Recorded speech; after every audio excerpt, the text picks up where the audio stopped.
Alright guys, this is Vix, the Angel of Metal, here at Bloodstock 2008, and I'm here with Liquid Sky. Hello. Hello. How are you doing? Really well, thank you. Yeah? Yeah, apart from a knackered voice, but other than that, yeah, having a really good weekend so far. You're partying too hard and you haven't even played yet. Yeah, that's but hardcore. Well, that's yeah, but partying too hard because we haven't played yet. You're celebrating in advance. That's it, exactly. Way. So for those who are new to the band at home, who are you and what do you do? I am Rick and I do keyboards and backing vocals. I'm John and I do guitar and backing vocals. I'm Tiffany and I'm the new vocalist. We have a couple of members absent. We do. Jägermeister casualties, unfortunately. Yeah, we've got Andy on guitar and Den on bass and Stu on drums. Cool. So how did the band form? It formed many moons ago by myself. How long do we have now? Yeah, I was just going to say, if we go for the short history, basically, I formed the band with a singer about 8 years ago now, something like that, and yeah, it was just, I think we got in touch via some musician's message board or something like that, and we just had a couple of ideas kicking around we wanted to do, and it's all sprang from there. Long and involved history. And you've got a new vocalist, so how did you find this lovely lady? How did we find you? That's a good question. It was the internet actually, yeah. Funnily enough, yeah. You met some people over the internet. It all sounds a little bit sordid and dodgy, I know, but it didn't. None of it involved Rick taking his clothes off on the internet or anything like that. You say that, but no. Basically, we were because of the album, etc. We had to do this very much under the radar. So we were contacting people via message boards and things, and we found Tiffany here, who came from an audition and was absolutely fantastic. Cool. You played at Bloodstock first in 2004, yep. And you're back again. Yes. Is it better?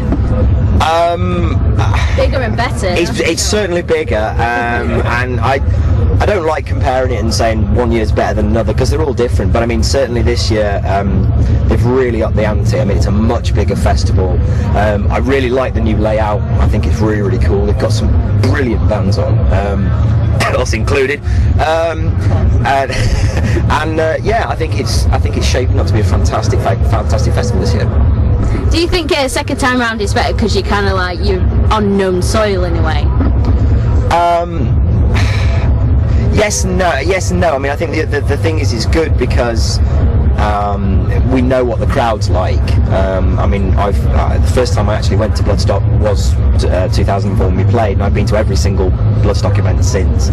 So I'm kind of a bit of an old hand in that I know what it's like, and obviously I have played before. But the thing is, particularly with having new members in the band, there's also that sort of the nervous excitement. It's like it's a bit of a first in different ways. So I think it's going to be really cool. Really looking forward to it.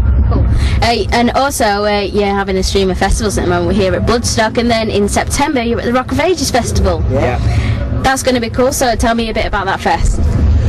Well, it's a new one to me. I think they started last year, and it's an indoor 2-dayer in Birmingham.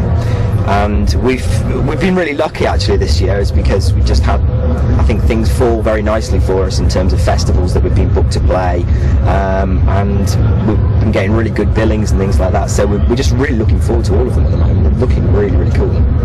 And it's all in aid for cancer research too. It is indeed. Yeah, so all in a good cause. Absolutely. And I read on your MySpace profile that you're from Manchester. And I'm from Preston, mate.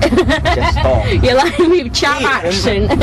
Well, the funny thing is, we're kind of nominally from Manchester, as it's kind of the central point for all of us. I mean, if we wanted to be strictly geographical about it, he's from Stockport, which is Greater Manchester. I'm from Chester, which isn't Greater Manchester, and she's from Ireland. Yeah. So that's about as far removed as you can get.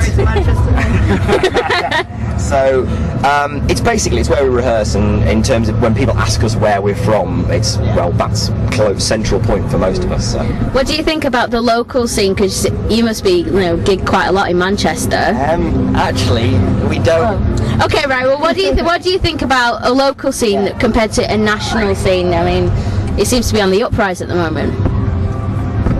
I think it's very difficult. I mean, as Rick was saying, I mean, the problem we've had is that we've probably played in Manchester once or twice in the last few years. That's pretty bad. Which is, well, it's, to be perfectly honest with you, I think that it's not for the lack of bands.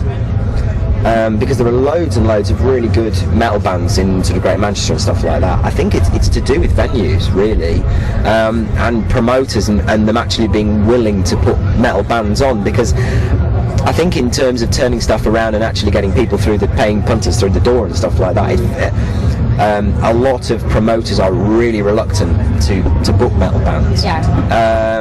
And we've had much more luck in playing actually outside of Greater Manchester, which is why I know a lot of people have said stuff about it. It's like, you're from Manchester, why do you never play there? But it's really it's not until we've been very recently when we've actually got a bit more of a profile, and some promoters have at least heard of us, so they're actually prepared to take a bit of a gamble and say, okay, well, we think these people can pull some punters in. So but we are playing in Manchester on our tour in October. Hey. Yeah, so